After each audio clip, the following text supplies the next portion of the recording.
అవద్దానికి అంగీ లాగేస్తే ఎవరి లెక్క ఉంటది? రేవంత్ సారు లెక్కనే ఉంటది. ఈ మాట నాది కాదుల్లా, తెలంగాణ రైతులు అంటాన్రు, మన ఆడపడుచులు చెప్తాన్రు, ఇగో ఇప్పుడు కాలేజీలలో పాఠాలు చెప్పే సార్లు కూడా అంటున్నారు.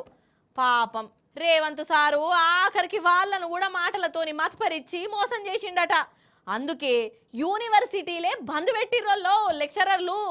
రేవంత్ సారు, ఓ రేవంత్ సారు ఉన్నవా? ఇక జర ఇటుకెళ్ళి చూడో మల్కా. వీళ్ళందరూ కాలేజీలు యూనివర్సిటీలలో పాఠాలు చెప్పే లెక్చరర్లు, క్లాస్ రూమ్ లో పాఠాలు చెప్పవలసినోళ్ళు. ఇప్పుడు మన రేవంత్ సార్ వారి పుణ్యాన రోడ్డు పాలైరు.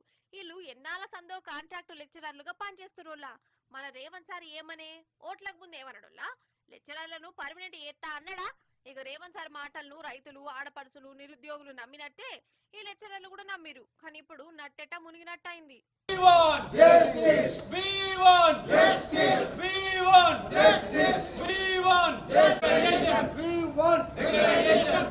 నష్టం చేసుకుంటే జీవో నెంబర్ 21 వెంటనే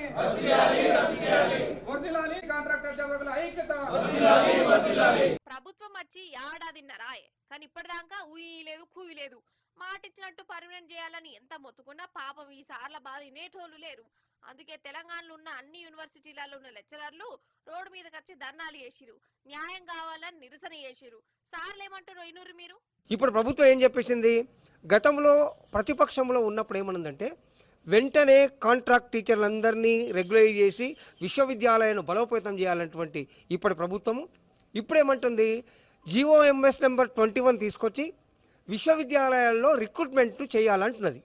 మేము రిక్రూట్మెంట్ వ్యతిరేకిస్తలేము.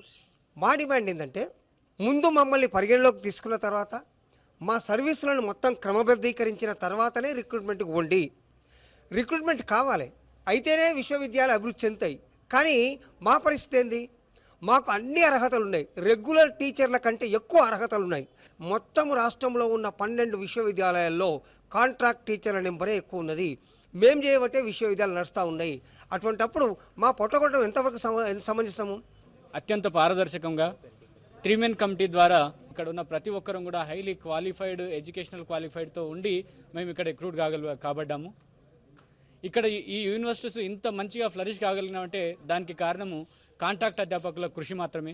మేము కోరేది ఒకటి, రాష్ట్ర వ్యాప్తంగా 1440 మంది అధ్యాపకులము కాంట్రాక్ట్ విధానంలో పనిచేస్తూ ఉన్నాము. ముందుగా మాకు ఉద్యోగ భద్రత కల్పించిన తర్వాత ఎటువంటి నోటిఫికేషన్ ఇచ్చినా మాకు ఎటువంటి అభ్యంతరం లేదు. దాన్ని మేము స్వాగతిస్తాము. అసలైతే పర్మనెంట్ చేసింది లేదు. ఇక ఇది చాలదని ఇంకా ఎక్కువ పనులు చెప్తురట. అందుకే బాసర యూనివర్సిటీ లెక్చరర్లు అందరూ రాజీనామాలు చేసి నిరసన చేసిరు. అన్నట్టు రోడ్డు మీద నిరసన చేసిన ఈ లెక్చరర్లను పోలీసులు అడ్డం పడ్డరు, అరెస్టులు చేసిరు. ఏంది అసలు? ఏం మోసం?